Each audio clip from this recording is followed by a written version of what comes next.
अयोध्या में ढांचा ध्वंस मामले में कल आएगा फैसला। 28 साल के इंतजार के बाद विशेष अदालत सुनाएगी फैसला। किसान बिल का विरोध करने वालों पर प्रधानमंत्री ने साधा निशाना।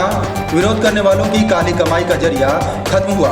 विपक्ष ने सर्जिकल स्ट्राइक पर सबूत मांग अपने मंसूबे जाहिर किए।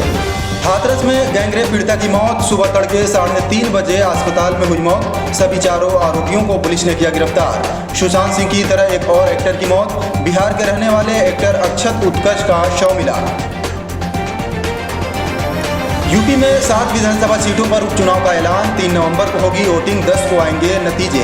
आजम खान के बेटे की स्वार सीट पर अभी उपचुनाव का ऐलान नहीं। औरैया में संदिग्ध अवस्था में मजदूर का शव फांसी पर लटका मिला। जालौन में किशोर नहाते समय यमुना में डूबा, तलाश जारी। अब खबर विस्तार से।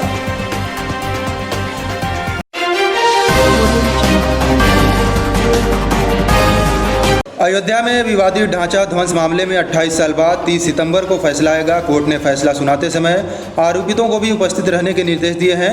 6 दिसंबर 1992 को घटी इस घटना के बाद अदालत में दाखिल किए गए आरोप पत्र में शामिल 49 आरोपियों में से 17 की मौत हो चुकी है। भाजपा के वरिष्ठ नेता लालकृष्ण आडवाणी, मुरली मनोहर जोशी, पूर्व मुख्यमंत्री कल्याण सिंह, उमा भारती, विनय कटियार आदि के साथ कुल 49 लोगों को ढांचा ध्वंस मामले में आरोपी बनाया गया था। सुप्रीम कोर्ट ने 19 अप्रैल 2017 को ट्रायल अदालत के लिए मुकदमा पूरा करने की समय सीमा तय की थी। ट्रायल के बाद अब फैसले का समय आया है। इस केस में जांच एजेंसी सीबीआई ने 351 अभियोजन गवाहों को पेश किया और तकरीबन 600 दस्तावेजी साक्ष्य अदालत में पेश किए।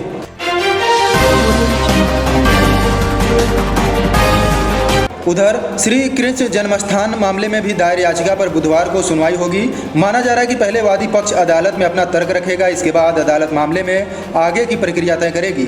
मथुरा में श्री कृष्ण जन्मस्थान और शाही मस्जिद ईदगाह मामले में श्री कृष्ण विराजमान व 7 अन्य पक्षकारों की ओर से सुप्रीम कोर्ट के अधिवक्ता हरिशंकर जैन और उनके बेटे विष्णु शंकर जैन ने 25 सितंबर को मथुरा की सिविल जज सीनियर डिवीजन छाया शर्मा की अदालत में दावा दायर कर श्री कृष्ण जन्मस्थान सेवा संघ और शाही मस्जिद ईदगाह कमेटी के बीच 1968 में हुए समझौते को अवैध बताया गया है। पक्षकारों का कहना है कि जिस स्थान पर मस्जिद बनी है वह श्री कृष्ण जन्मस्थान ट्रस्ट की है, इसलिए सेवा संघ को समझौता करने का अधिकार ही नहीं है। अदालत ने 30 सितंबर को इस मामले में सुनवाई की तिथि तय की है।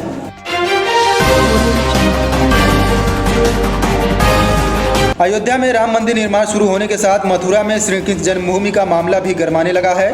मथुरा के मामले को लेकर राम मंदिर आंदोलन के अगुवा रहे भाजपा के पूर्व सांसद विनय कटियार ने कृष्ण जन्मभूमि को लेकर दायर दीवानी मुकदमे का स्वागत करते हुए कहा कि कृष्ण जन्मभूमि को मुक्त करने के लिए अयोध्या जैसा विशाल आंदोलन करना चाहिए। यूपी के मैनपुरी व इटावा जिले में श्री कृष्ण जन्मभूमि की मुक्ति के लिए नवगठित नारायणी सेना ने भी जन जागरण अभियान शुरू कर दिया है। पिछले दिनों मैनपुरी आए भाजपा सांसद हरनाथ सिंह यादव ने भी कहा था कि मुस्लिम पक्ष को कृष्ण जन्मभूमि पर अपना दावा छोड़ देना चाहिए, क्योंकि इस्लाम ऐसी किसी भी प्रार्थना करने की अनुमति नहीं देता है जिस पर जबरन कब्जा किया गया हो। ऐसे में बुधवार को श्री कृष्ण जन्मस्थान को लेकर होने वाली सुनवाई पर देश की नज़र रहेगी।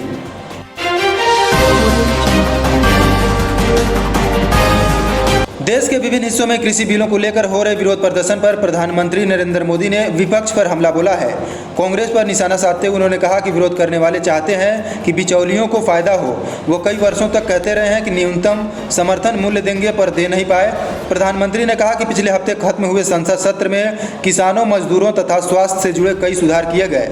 किसान अब अपनी फसल को कहीं भी बेच सकते हैं। मोदी ने कहा कि केंद्र सरकार जब किसानों को उनके अधिकार दे रही है तो कुछ लोग विरोध कर रहे हैं। प्रधानमंत्री नमामि गंगे मिशन के तहत उत्तराखंड के 6 मेगा प्रोजेक्ट की ऑनलाइन लॉन्चिंग कार्यक्रम में बोल रहे थे। उन्होंने सर्जिकल स्ट्राइक को लेकर विपक्ष को यह कहते हुए घेरा कि एयरफोर्स राफेल की मांग करती रही लेकिन कभी नहीं सुनी गई। हमारी सरकार ने फ्रांस से राफेल की डील की तो उन्हें दिक्कत शुरू हो गई। 4 साल पहले आज ही के दिन हमारे बहादुर जवानों ने सर्जिकल स्ट्राइक कर आतंकी अड्डों को तबाह किया तो विपक्षी सबूत मांग रहे थे।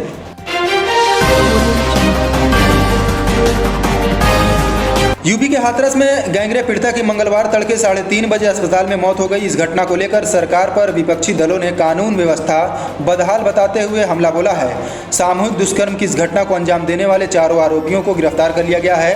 हाथरस के जिलाधिकारी प्रवीण लक्षकार ने कहा कि फास्ट ट्रैक कोर्ट में दोषियों को शीघ्र सजा दिलाई जाएगी। SC/ST एक्ट के तहत पीड़िता के परिवार वालों को 10 लाख रुपए की मदद दी गई है।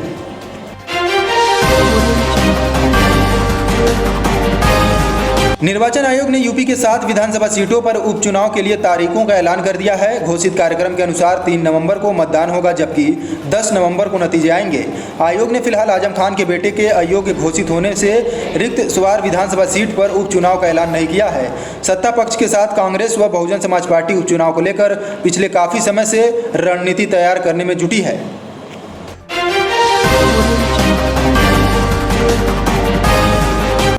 अब अगली खबर मुंबई से है। यहाँ अभिनेता सुशांत सिंह की तरह एक और एक्टर की संदिग्ध हालत में मौत हो गई।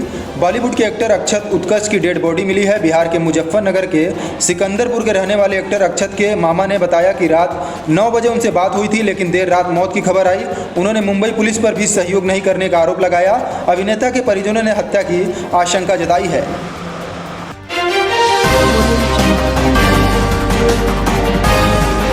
उधर यूपी के औरैया जिले के अजीतमल क्षेत्र के गांव बरुआई में 33 वर्षीय एक मजदूर का शव संदिग्ध परिस्थितियों में फांसी पर लटका मिला। युवक ने रात में अपने परिजनों के साथ खाना खाया और फिर छप्पर में जाकर लेट गया। सुबह देर तक न उठने पर परिजनों ने तलाश की तो उसका शव फांसी पर लटका मिला। मौके पर पहुंची पुलिस ने शव को पोस्टमार्टम के लिए भेजा है।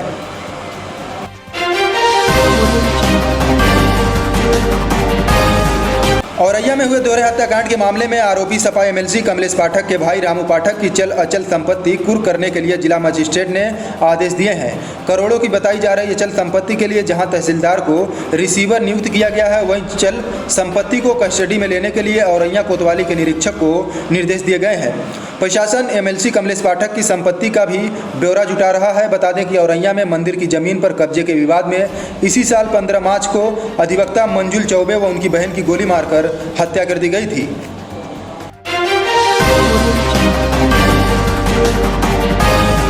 एक अन्य खबर यूपी के ही जालौन जिले से है। यहाँ रामपुरा थाना क्षेत्र के जगम्मनपुर गांव निवासी 14 वर्षीय किशोर नहाते समय यमुना नदी में डूब गया। पुलिस और प्रशासनिक अधिकारियों की मौजूदगी में देर शाम तक गोताखोरों ने नदी में डूबे किशोर की तलाश की, पर सफलता नहीं मिल सकी। किशोर उरई में रहकर पढ़ता था। लॉकडाउन के चलते स्कूल बंद होने से वह घर पर ही रह रहा था। घर के इकलौते बेटे के यमुना में डूब जाने से परिवार में कोहराम मच गया है। इस बुलेटिन में बस इतना ही। कल फिर हाजिर होंगे नई खबरों के साथ।